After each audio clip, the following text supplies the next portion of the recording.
اللهم أنت ربي لا إله إلا أنت خلقتني وأنا عبدك يوم يفر المرء من أخيه وأمه وأبيه وصاحبته وبنيه لكل امرئ منهم يومئذ شأن يغنيه.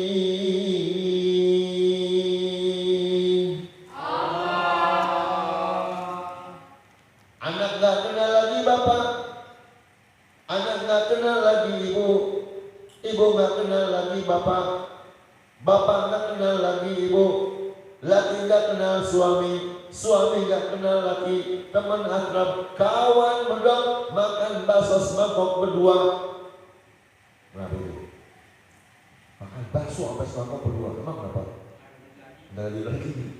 Ya. Saking akrabnya, saking medoknya perkawanannya, ketika itu mereka lari masing-masing, mereka kabur masing-masing, mereka mengurus diri masing-masing. Likulli imri'in minhum sya'nu yughnihi.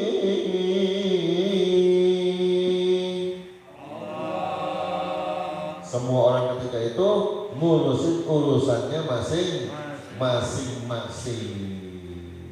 Ingat kerjaannya, ingat perbuatannya, ingat kemalasannya, ingat di dunia enggak ngerjain sholat, ingat di dunia ingkar, ingat di dunia dia murtad, ingat di dunia enggak pernah menafkahkan rezeki di jalan Allah, ingat dia membangkang kepada orang tuanya dalam kebaikan, ingat bahwa dia melakukan tindak-tindak kejahatan. Maka semua manusia ketika itu masing-masing dia lagi gandengan tangan, dia lagi ciuman, kabur dilepas. Ya. Bahkan bukan begitu saja, yang lagi hamil kandungannya merojol, misah, lari. Wa tadau kullu dzati hamlin hamlaha. Keguguran orang yang lagi hamil 2 bulan gugur, 3 bulan gugur, 7 bulan gugur, apalagi 9 bulan. Dan ketika itu semua rambut manusia berubah. Saking takutnya, saking kagetnya, saking gak berani nanggung beban berat yang dijalaninya. Masya Allah. Wa taran nasa sukara.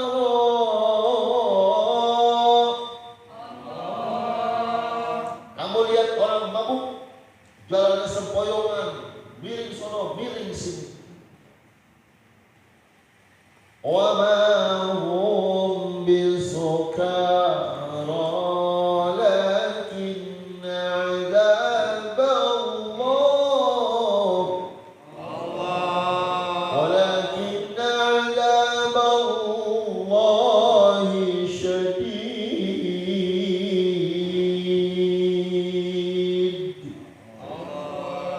Mereka bukan mabuk, walakin azab Allah syadid, tapi siksa Allah Subhanahu wa taala amat sangat pedih. Amat sangat pedih. Insyaallah kita lagi duduk, tiba-tiba ada sekelompok perampok bawa senjata tajam. Duduknya bukan di rumah, di lapangan. Kita mau dibegal, kita mau dirampok. Begitu kita ngelihat senjata tajam mereka, ada golok, ada pedang, ada celurit, ada mandau, ada pistol, ada brand. Kira-kira kita lari apa diam aja? Kabur. Kalau lari kayak begitu kira-kira larinya lurus apa sempoyongan? Wow, larinya dong, melintir sono, melintir sini, melintir sono, melintir sini, saking takutnya,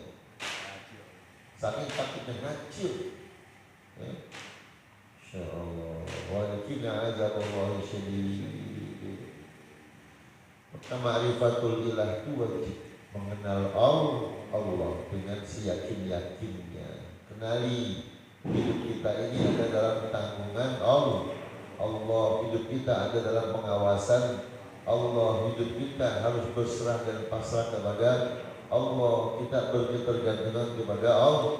Kemarin yang hadir di acara Maulid dan ikut ijazah ya Qadiriyah Naksabandia, zikirnya ya bukan tarekohnya tapi zikirnya ada di situ. Allahu samadun maksudun, Allahu samadun maksudun, Allahu samadun maksudun, Allahu samadun maksud. Berapa kali? 33 kali dibaca tuh. Allah tempat bergantung, kita hanya bergantung kepada Allah. Urusan rezeki bergantung kepada Allah, urusan umur bergantung kepada Allah, urusan kaya bergantung kepada Allah, urusan senang bergantung kepada Allah, urusan ilmu bergantung kepada Allah, urusan hidup dan mati bergantung kepada Allah. Allahu samadun maksudun, Allah tempat bergantung, Allah lah tujuan kita, Allah lah tujuan kita. Makanya dibaca, jangan dibaca.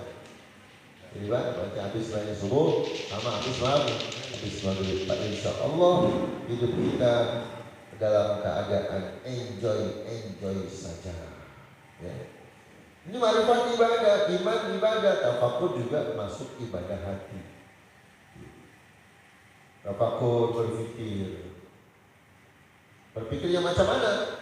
Berpikir yang menghantarkan orang sampai kepada peningkatan iman. Satu contoh begini, saya punya kawan, lantas diajaklah saya oleh sekawan itu ikut acara riungan keluarga atau arisan keluarga. Ini teman saya orang kaya, keluarganya kaya, bangganya banyak rumahnya, bordel. Masya Allah, rumah bener-bener. Kamar mandinya itu kamar kita.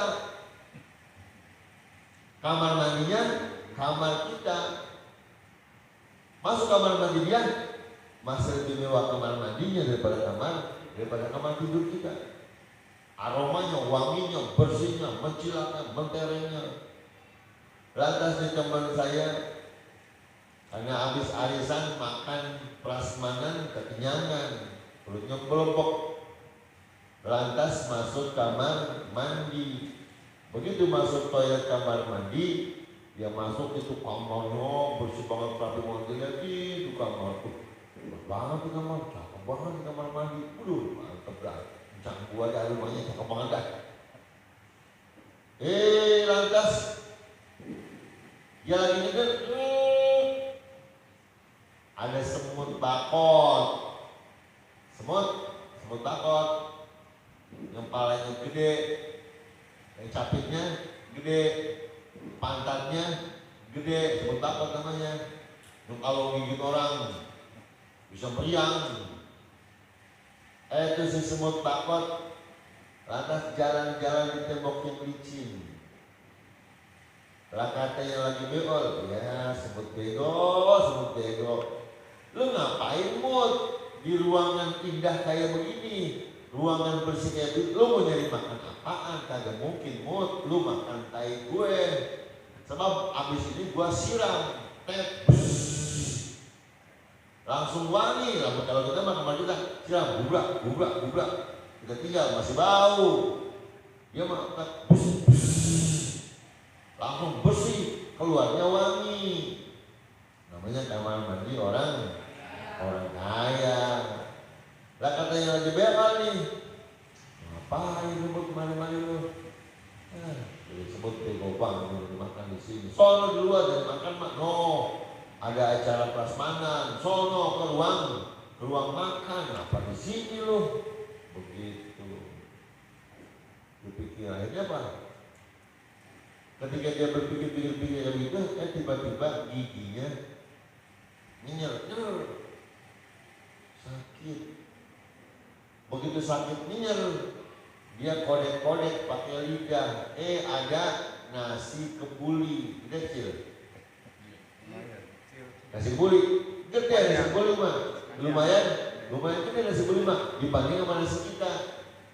Nasi kebuli itu yang beras biryani yang panjang sampai 5 cm. Itu nasi biryani. Dicongkel-congkel, rupanya giginya bolong, nyelip nasi biryani. Lantas dilepain, pas dilepain itu nasinya mental di depan semut bakot. Di depan semut bakal kita semut, alhamdulillah. Makanya lu jangan nyonjol aja manusia.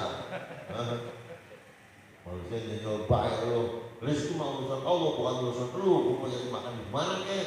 Ini mah urusan gua sama Allah, bukan urusan lu. Lu mah berak aja semua manusia.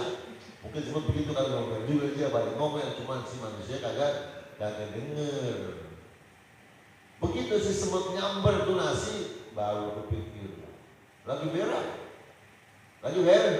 berak, mikir.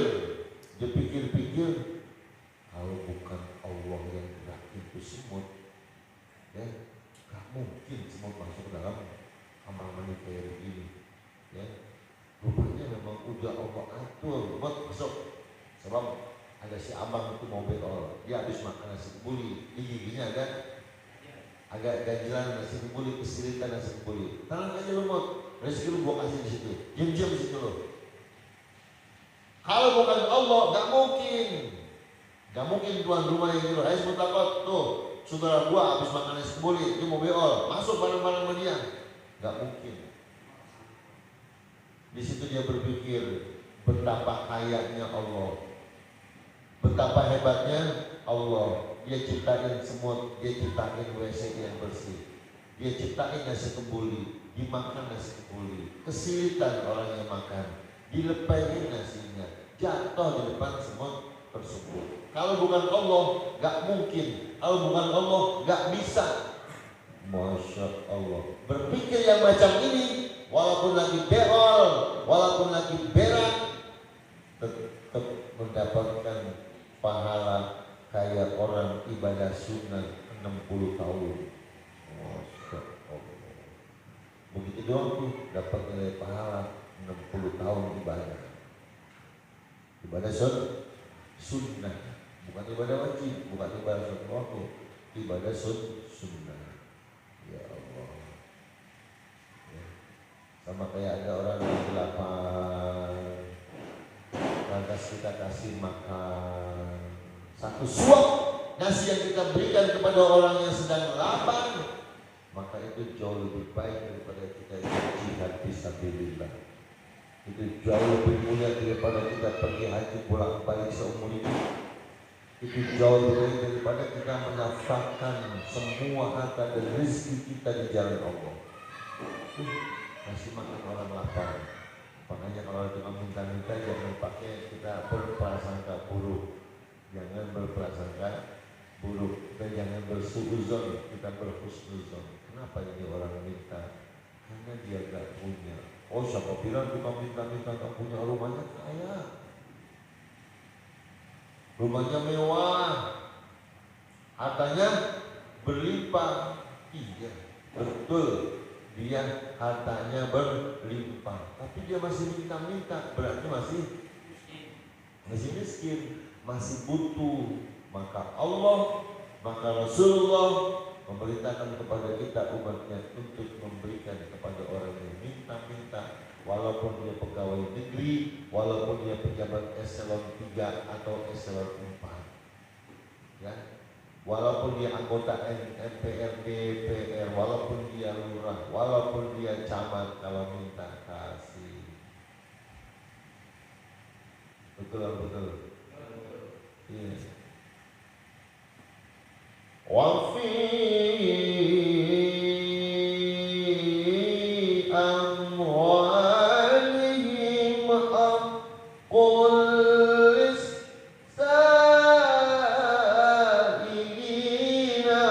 Allahumma